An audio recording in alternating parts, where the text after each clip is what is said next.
ఏం చేస్తానంటున్నాడు? హల్లెలూయా. ఈ రోజున నీవు నేను ఈ స్తుతి ఆరాధనలో కోరుకోవాల్సినదే. నువ్వు ఏ స్థితిలో ఉన్నావో నాకు తెలియకపోవచ్చు. ఆత్మదేవుడు సమస్తము ఎరిగిన వాడు కనుకనే, ఆయన హృదయంత రంగములు ఎరిగిన వాడు కనుకనే ఆయనను దాటి వెళ్ళలేవు. జాగ్రత్త. దావీదు కూడా అనుకున్నాడు, నేను మహారాజును కదా, నాకు ఎవడడ్డు చెబుతాడులే, నన్ను ఎవడాపుతాడులే, నన్ను ఎవడ నెట్టేస్తాడులే బయటికని దావీదు మహారాజు ఆ బెత్షెబాతో పాపము చేసి ఉన్నాడు. పాపము చేసి తన మీద నిందను తొలగించుకోవటానికి ఆ స్త్రీనంట మరలా ఇంటికి పంపించేసాడంట. ఇంటికి పంపించేసి ఆమె గర్భవతిగా మార్చబడిన తర్వాత మరలా నిందను కప్పుపుచ్చుకోవడానికి మరలా ఏం చేశాడంట దావీదు? మహిమ కలిగిన పరిచర్యలో వాడబడుతున్నాడు. ఎవరు? మీరు స్వరం ఎత్తి చెప్పాలి. ఎవరు వాడబడుతున్నారు? దేవుని పక్షమున ఒక ప్రతినిధిగా నిలబడి యుద్ధములో నిలబడి ఉన్నాడు ఊరియా. ఆ యుద్ధంలో నిలబడిన ఊరియాని ఏడకి పిలిపించాడంట మరలా. అబ్బా, అసలు ఊరియా భక్తి అండి, అది కదా యథార్థమైన భక్తి. రాజు సముఖంలోనికి సుఖభోగాలు అనుభవించడానికి రాజు పిలిపిస్తే ఊరియా ఆ స్థలంలోనికి వచ్చి దావీదు తనకు చెప్పవలసిన మాటలు చెప్పి, నాయన ఊరియా, అక్కడ మనోళ్ళు చూసుకుంటున్నారులే, యోవాబు గారు యుద్ధం చేస్తున్నారులే, మన సైన్య సమూహం ఆడ ఉందలే, పర్లేదు బిడ్డ, నువ్వు ఇంటికి వెళ్ళి సుఖభోగాలు అనుభవించు, నీ భార్యతో నీ పిల్లలతో క్షేమంగా ఉండు నాయన అని చెప్పని దావీదు మహారాజు తన పాపమును కప్పిపుచ్చుకోవడానికి ఎవరిని పంపుతున్నాడంట? ఊరియాను పంపుతున్నాడు ఆడికి ఇంటికి. ఊరియా భక్తి చూసారా? నా సైన్యము దేవుని పక్షమును యుద్ధము చేస్తుంటే నా భార్యతో నా పిల్లలతో తిని పనుకోవడానికి నేను ఏమాత్రం వాడిని? ప్రతి వ్యక్తిలో ఈ గురి ఉండాలి, ఈ దర్శనం ఉండాలి. ఆరాధన చేసే వ్యక్తిలో ఉండవలసిన గుణం ఇదే. దేవుని సమీపించే వ్యక్తిలో ఉన్న గుణాలు ఇవే. నీవు దేవుని దర్శనం కలిగితే ఆయన ఎలా ఉంటాడో, ఆయన సన్నిధిలో ఏం చేయాలో, ఆ పట్టణంలో నువ్వేం చేయాలో నువ్వు గుర్తెరిగి ఉంటావు. నువ్వు సుఖభోగాలకు అలవాటుపడుతున్నావు, ఎంజాయ్కి అలవాటుపడుతున్నావు, స్తుతి ఆరాధన కాదంటున్నావు. స్తుతి ఆరాధన చేయాల్సిన సమయంలో నువ్వు ఎలా అయిపోతున్నావంట? మౌని అయిపోతున్నారంట. హల్లెలూయా, హల్లెలూయా. దేవుడు మహారోషము కలిగిన దేవుడు. జాగ్రత్త. ఆయన పాపిని క్షమిస్తాడు కానీ నో, ఆయన పాపిని క్షమిస్తాడు. ఎప్పుడు క్షమిస్తాడు ఆ పాపిని? నువ్వు చేసుకుంటూ పోతుంటే ఆదివారం వచ్చి క్షమించిపోవా అంటే క్షమించుకుంటూ పోతాడు అనుకుంటున్నావా? నీలో పశ్చాత్తాప హృదయం రావాలి. ఇక చెయ్యను, ఇదే నా లాస్ట్, ఇదే ఇక పులి స్టాప్ నాయన, ఇక ఇక్కడి నుంచి నేను చేయను పాపం అని నువ్వు ఎప్పుడైతే తీర్మానం చేసుకొని దేవుని సన్నిధిలో ఒక ఒప్పుకోలలోకి వస్తావో దేవుని కృపని మీదకి వచ్చింది. హల్లెలూయా, హల్లెలూయా. దావీదు ఏ పాపం చేశాడంటే ఆ భార్యతో, అతని భార్యతో, తన పొరుగువాని భార్యతో పాపం చేసి ఇక్కడికి వచ్చి స్తుతి ఆరాధన చేస్తున్నాడంట. ఏమని? తంబూరతోనూ సితారతోనూ. దూత రాట్లా, దూత హల్లెలూయా యెహోవా రాఫా. ఇక్కడ ప్రసన్నత రాటల్లా, మహిమా నీదే. ఏ ఆనవాలు లేవు. ఏందంట? మీరు ఎందుకు మౌనం అయిపోయారు? ఏ ఆనవాలు లేవు. ఎందుకు లేవు నాయన ఆనవాలు? ఎందుకు దేవదూతలు రావటం లేదు? ఎందుకు సర్వోన్నతుడైన దేవుని రావటం లేదు? ఎందుకు దైవ ప్రత్యక్షతలు నీలోనికి రావటం లేదు? ఎందుకు దైవ మర్మాలు నీలోనికి రావటం లేదు? ఎందుకు దేవుని ప్రజలకు కఠినమైన ఉపదేశం చేసే కృప నీలో ఎందుకు రావటం లేదు అంటే నీలో ఏముండిపోయిందంట? పాపం ఉండిపోయింది. పాపం పెట్టుకొని నీ వీడకొచ్చి భక్తి పరుని వలే, నీతిమంతుని వలే, యథార్థవంతుని వలే నీవేడ నిలబడి స్తుతి ఆరాధన చేస్తే ఆ స్తుతి ఆరాధన నా దేవుడు స్వీకరించడు. అసలు నీ వైపు దర్శనమే చేయడు. ఆయన నిన్ను వదిలేసి వేరే చోటుకి వెళ్ళిపోతాడు. కొన్ని లక్షల మంది సభ అయినా కావచ్చు, ఆ సభను విడిచిపెట్టి ఒంటరిగా ఎవడైతే ఆయనను వెతుకుతుంటాడో ఆయన దగ్గరికి వెళ్ళిపోతాడు నా దేవుడు. హల్లెలూయా, హల్లెలూయా, హల్లెలూయా. ఇంత పాపములో నిండిపోయి దావీదు స్తుతి ఆరాధన చేస్తుంటే ఏ చలనం లేదు. దేవుని దగ్గర మోకరిస్తున్నాడు, ఏ చలనం లేదు, ఏ సమాధానం రావట్లేదు, ఏ జవాబు రావట్లేదు. వేశ్యలతో ఏమో దేవుడు మాట్లాడుతున్నాడు, గాలికి తిరిగే వారితో దేవుడు మాట్లాడుతున్నాడు, అందరితో మాట్లాడుతున్నాడు. ఆయన హృదయానుసారుడైన దావీదు మోకరిస్తే మాత్రం దేవుడు మౌనంగా ఉంటున్నాడు. ఆయన మౌనంగా ఉంటే తట్టుకోలేమండి. ఏదైనా తట్టుకోవచ్చేమో, కానీ ఆయన మౌనాన్ని మనం తట్టుకోలేం. ఆయన మౌనంగా ఉంటున్నాడంటే గల కారణం ఒకటే, ఏమిటి? మన పాపములు. అదే 3వ వాక్కులో కూడా అక్కడ అంటాడు చూడండి, ఒక మాట చదవండి. నా మీద మోపబడిన దోషములు భరింపజాలనివంట. హల్లెలూయా, హల్లెలూయా. భరింపజాలనంత పాపములను నింపబడిపోయాడు దావీదు. మనుషులకు చెబితే తొలగించలేరు. మనుషులను ఆశ్రయించడానికేమో ఈయన ఒక మహారాజు అయిపోయాడు. అలాంటి మహారాజు తాను చేసిన తప్పును ఒక ప్రవక్త వెళ్ళి బోధించి, నువ్వు మారితే మారినట్టు, లేకపోతే దేవుని మరణ శాసనం నీ మీదకి వచ్చేసింది, జాగ్రత్త అన్నప్పుడు దావీదంట దేవుని సన్నిధికి అలాగ నేను లొంగిపోయాడంట. హల్లెలూయా, హల్లెలూయా. తప్పు చేసినాడు గొప్పవాడు కాదు, తప్పు చేసిన ఒప్పుకొని విడిచిపెట్టిన వాడే గొప్పోడు. హల్లెలూయా, హల్లెలూయా. నువ్వు తప్పులను విడిచిపెడితే నువ్వేం చేస్తామంట? కనికరించబడతావు. తప్పు అలాగే పెట్టుకొని ఏదో న్యాయవాదిలాగా, ఏదో నీతిమంతుని వాళ్ళలాగా, ఏదో యథార్థ పరుల్లాగా నువ్వు ఇక్కడికి వచ్చి నీదేదో భక్తిని కనపరచాలనుకుంటున్నావేమో. నీ భక్తి నా దేవుని దృష్టిలో ఏందంట? మీరు అందరు చెప్పాలి, వెనకున్న వాళ్ళు చెప్పండి అన్న, మీరు చెప్పండి. మన భక్తి దేవుని దృష్టిలో చెప్పండి అన్న, చెప్పండి. ఏందంట? మసిగుడ్డ తెలుసా? హలో, మీ ఇంట్లో మసిగుడ్డలు తెలుసా?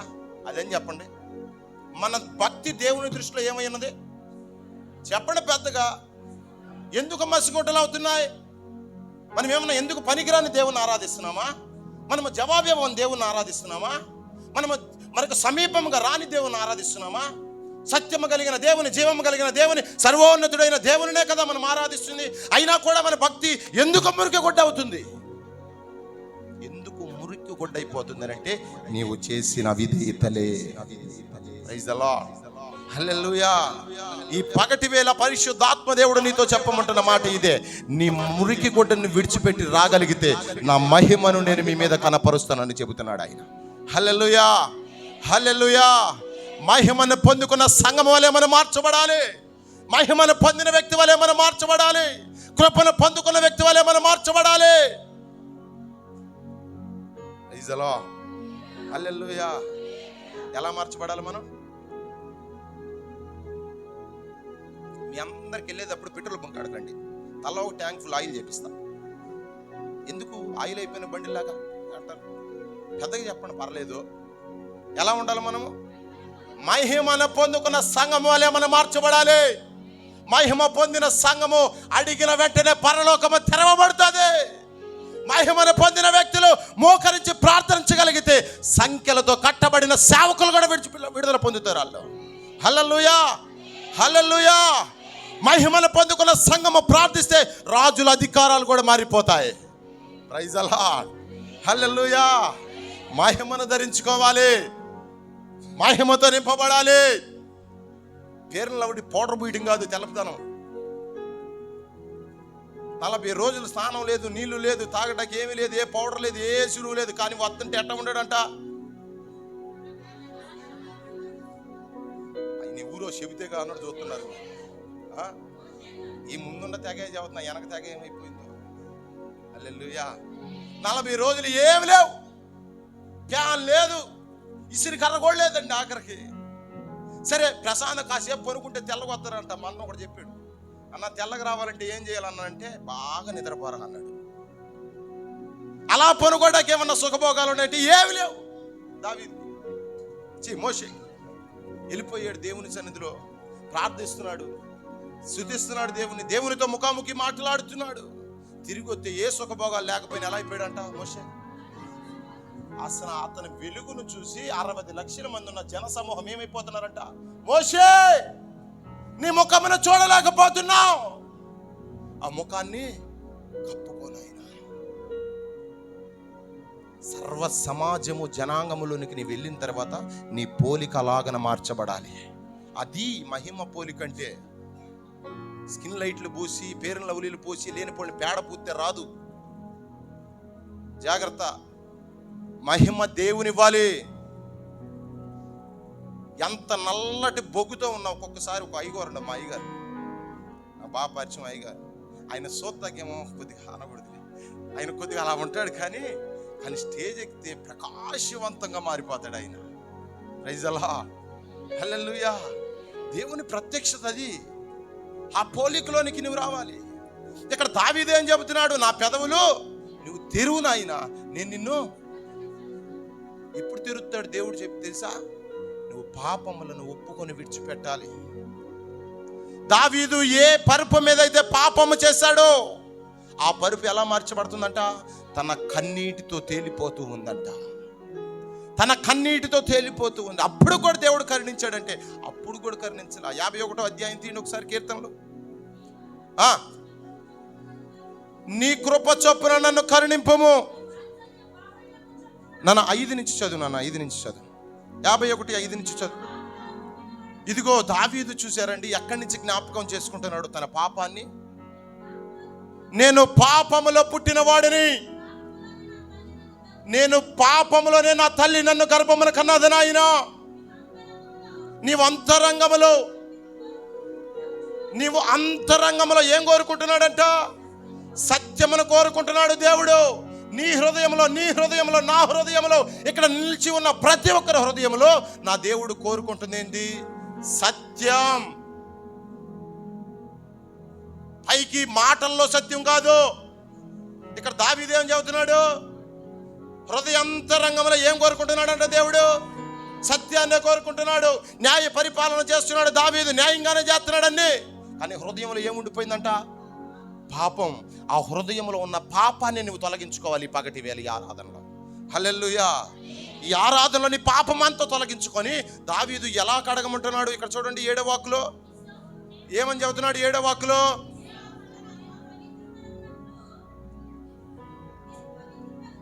నేను పవిత్రుడనగునట్లు హిస్సోపుతో నా పాపములను పరిహరించము. ఇంకా హిమము కంటెను నేను తెల్లగా ఉండేటట్టు నువ్వు నన్ను కడుగయ్యా. హల్లెలూయా. అక్కడ మోషే ఏమో దేవుని దగ్గర కూర్చుంటే తెల్లగా మార్చబడ్డాడు. ఇక్కడ దావీదు గారు ఏమంటున్నాడు, హిస్సోపుతో నన్ను కడుగు అంటున్నాడు. ఆయన కడగడానికి సిద్ధమే. నువ్వు తెల్లగా మార్చబడాలంటే ఎలా మార్చబడతావంటే, నీవు ఆయన దగ్గర నీ పాపములను ఒప్పుకొని ఆరాధనలో విడిచిపెట్టగలిగితే ఆయన హిమము కంటే తెల్లగా మార్చబోతున్నాడు ఆయన. హల్లెలూయా. ఒక మేలిమి బంగారము వలె నిన్ను మార్చబోతున్నాడు ఆయన. పొట్టము వేయబడిన అగ్ని అభిషేకముగా నా దేవుడు నిన్ను మార్చబోతున్నాడు. నువ్వు నింపబడాలి అలాగా, నువ్వు మార్చబడాలి అలాగనంటే నువ్వేం చేయాలంట, నువ్వు పాపాన్ని విడిచిపెట్టేసేయాలి. నీలో ఉన్న అవిధేయతలన్నీ విడిచిపెట్టేయాలి. నీలో ఉన్న గర్వమును తొలగించుకోవాలి. నీలో ఉన్న స్వార్థపూరితమైన ఆలోచన తొలగించుకోవాలి. నీవు దేవుని దగ్గర ఎలా గడపాలంట, పసిపిల్లవాని వలె మారిపోవాలంట. హల్లెలూయా. మీరు చెప్పాలి ఎలా మార్చబడాలి, మనం పసిపిల్లోళ్ళగా మార్చబడాలి. ఇది ఇప్పుడు దేనా ఉంది, ఒక కొట్టాను అనుకో, ఇక్కడ ఏడ్చిద్ది, కాసేపు వెళ్ళాక ప్రైజ్లాడు అన్నా అనిద్ది. ఏం లేదు తన హృదయంలో, ఏం లేదు, మార్చబడిపోయింది, క్షమించేసింది, మన అన్నయ్యగా కొట్టింది అని తను మర్చిపోయి ఎలా పలకరిస్తుందంట, ప్రేమపూర్వకంగా పలకరిస్తుంది. దేవుని సన్నిధిలో చేర్చబడిన మనము కూడా ఎలా మార్చబడాలంట, ఒక పసి పిల్లవాని వలె మార్చబడాలంట. ఈ పసి పిల్లవాని దేహము మనలోనికి ఎలా వస్తుంది అంటే, మనలో ఉన్న విధేయతలను తొలగించుకుంటే ఆ పసి పిల్లవాని దేహం మన మీదకి వస్తుంది. హల్లెలూయా. ఈ పసి పిల్లవాని దేహం ఒకటే కాదు, నిన్ను నిన్ను నా దేవుడు ఒక వెలుగుగా మార్చబోతున్నాడు అంట ఆయన. అనేకులకు వెలుగును ప్రకాశించే వ్యక్తిగా మార్చబోతున్నాడు అంట ఆయన. అనేకులకు ఆశ్రయపురంగా నిన్ను మార్చబోతున్నాడు అంట నా దేవుడు. అనేకులను దీవెనకరంగా నిన్ను మార్చబోతున్నాడు అంటన్నా. హల్లెలూయా, హల్లెలూయా. ఎప్పుడు మార్చబడతాడంటే నువ్వు నీ హృదయంలో ఉన్న వాటన్నిటిని తొలగించుకోవాలి. తొలగించుకొని విడిపించబడితేనే, ఆ కట్టల్లోంచి నువ్వు బయటకు వస్తేనే నీలో ఉన్న మహిమ కనపరచబడుతుంది. ప్రైజ్ ది లార్డ్, హల్లెలూయా. సంసోనా, సంసోనా, ఫిలిష్తీయులను చూసి భయపడతావేంది? వాళ్ళు చూసి వెనక తగ్గిపోతావేంది? సంసోన్ అంటే అప్పటికే సంసోన్ ఎవరో గుప్పట్లో ఉండిపోయాడంట. ఉండిపోయి ఏం చేయాలో అర్థం కావట్లేదు. అప్పటికే అయిపోయింది సౌరం. అప్పుడు దాకా ఎర్రజిమ్ముకొని లేచేవాడు. ఇప్పుడు ఎర్రజిమ్ముకున్నామంటే ఏమి లేవు. ఏమైపోయిందంటే ఇప్పుడు ఏం కోల్పోయాడు? తన నాజీరును కోల్పోయాడు, తన ప్రతిష్టను కోల్పోయాడు, తన వైరాగ్యాన్ని కోల్పోయాడు, తన తీర్మానాలన్నీ విడిచిపెట్టేశాడు. దేని గురించి? పాపం కోసం. చాలా మంది పాపం కోసం దేవుని మందిరాలను విడిచిపెట్టేస్తున్నారు. చాలా మంది పాపం కొరకు ఈ సహవాసాన్ని విడిచిపెట్టేస్తున్నారు. చాలా మంది సుఖభోగాల కొరకు ఈ సహవాసాన్ని విడిచిపెట్టి వెళ్ళిపోతున్నారు. నువ్వు దేని కొరకు పిలువబడ్డావంటే నీవు నాజీరు చేయబడిన వాడివి. నీవు ప్రత్యేకమైన ఉండాలి. ఒక నూతనమైన పోలిక నీలో కనబడాలి. మీరు లోకమునకు వేరై ఉండాలంటుంటే నువ్వేమంటున్నా? నాకు వేరొద్దు, నాకు లోకమే కావాలని పోతున్నా. పోతావు, జాగ్రత్త. లోకంలో ఏమున్నదంట? పాపం ఉంది. పాపం అంటే ఏంది? నేత్రాశ, శరీరాశ, జీవపడమాలు అంటున్నాయి. నువ్వు దేవుని సన్నిధిలో నిలబడితే నీలో పాపం ఉండదు. నీవు దేవుని సన్నిధిలో క్రమమైన భక్తి చేస్తే నీలో అవిధేయతలు కనపడవు. నీవు నిజంగా ఆరాధించేవాడు అయితే నువ్వు పాపమును చూసి నువ్వు పారిపోవాలి. నువ్వు పదే పదే పాపానికి ప్రేరేపించబడుతున్నావు. గల కారణాలు ఏంటంటే నువ్వు ఆరాధన చేయట్లేదు, దేవుణ్ణి అడగటం లేదు. పాపం నీలో పెట్టుకొని, ద్వేషాలు నీలో పెట్టుకొని నీవు దేవుని సన్నిధిలోనికి వచ్చి ఏం పాటలు పాడుతున్నాడ దావీదు ఇందాకడ? హల్లెలూయా యెహోవా. పాడాలండి మీరు, పాడరా? పాడండి. ఏం పాడంట? హల్లెలూయా, పాడరా. హల్లెలూయా యెహోవా షమ్మా, హల్లెలూయా యెహోవా ఈరే, హల్లెలూయా యెహోవా షాలో. అన్ని ఏం పేర్లు అంటే ఆయన పోలికలన్నీ ఎత్తుబాడుతున్నాడు ఇక్కడ. ఏ ప్రయోజనంలే. నువ్వు ఎంతగా గొంతు చించుకొని పాడు, ఎంతగా బిగ్గరగా సపట్లు కొట్టు, ఎంతగా ఎగిరెగిరి డాన్సులు, ఎంతగా ఎగిరెగిరి భాషలు మాట్లాడినా ఏమి ఏమి అన్న, ఏమి ప్రయోజనం ఉందా? ఏమనుందా? అక్క వెనకాల ఉండవాలమ్మా, ఏమనుందా? ఏలే. ఎందుకు వస్తున్నావు, ఎందుకు పోతున్నావు తెలియకుండా భక్తి చేస్తున్నావు. జాగ్రత్త చేయి. దావీదేమంటున్నాడు? నా పెదవులు తెరువు నాయన, నేను చేసింది తప్పే, నేను అవిధేయుడినే, నేను పాపంలో నింపబడిన వాడినే, నన్ను క్షమించి మరలా నా పెదవులు. నువ్వు మేలిమి బంగారం. నా దేవుని దృష్టిలో ఒక గొప్ప వ్యక్తివి నువ్వు, గొప్ప ఆరాధికురాలువు, గొప్ప ఆరాధికుడు నువ్వు. కానీ నీలో ఉన్న పాపం ఆ మహిమను తొలగించేస్తుంది. జాగ్రత్త. అయ్యా ఇంకా నాది అవ్వల సభ. ఏందంట? మనము మంచోళ్ళమే దేవుని దృష్టిలో, గొప్ప వ్యక్తి అండి. నిన్ను నువ్వు ఎప్పుడు తగ్గించుకోవద్దు. ఎంతటి పాపినైనా కూడా ఆయన ప్రేమిస్తాడంట. జాగ్రత్త. నీ పాపములు ఎత్తి చూపించే దేవుడు కాదు నా దేవుడు. నీ లోపములు ఎత్తి చూపించే దేవుడు కాదు ఆయన. నువ్వు ఆయన చేతిలో ఒక బంగారం వస్తువులే మార్చబడుతున్నావు. ఆయన చేతిలోంచి జారిపోతున్నావు. గల కారణాలు ఏంటంటే నీ పాపాలే. వాటిని విడిచిపెట్టి, వాటిని వదిలేయి. మనుషుల కొరకు నువ్వు ఏది చేయకో. సమస్తం ఎరిగిన దేవుడు చూస్తున్నాడని నువ్వు భక్తిని చెయ్యాలి. దావీదు చీకట్లోనేగా అనుకున్నాడు, కానీ ఆయన సీసీ కెమెరా కంటే డేంజర్ అని జాగ్రత్త. చూశాడు, పంపాడు ఒక ఆయన్ని, ఉపమానాలు చెప్పాడు. ఆ పాప వ్యక్తుడు నువ్వే. సరి చేసుకుంటే నువ్వు కనికరించబడతావు. జాగ్రత్త. దేవుడు పదే పదే మనతో మాట్లాడు, పదే పదే మనతో మాట్లాడు. పాపాలు ఒప్పుకుంటాకే ఆయన నీతో మాట్లాడుతున్నాడు 1-2 సార్లు. ఇప్పుడు కనబడ్డ వాళ్ళు రేపు కనబడతారు లేదు తెలియదు. ఇప్పుడు నేను నిలబడి వాక్యం చదువుతున్నా, మరో గంటకు ఉంటానో పోతానో కూడా దిక్కు లేదు నాకు. ఇది వారంటీ గ్యారంటీ లేని దేహం ఇది.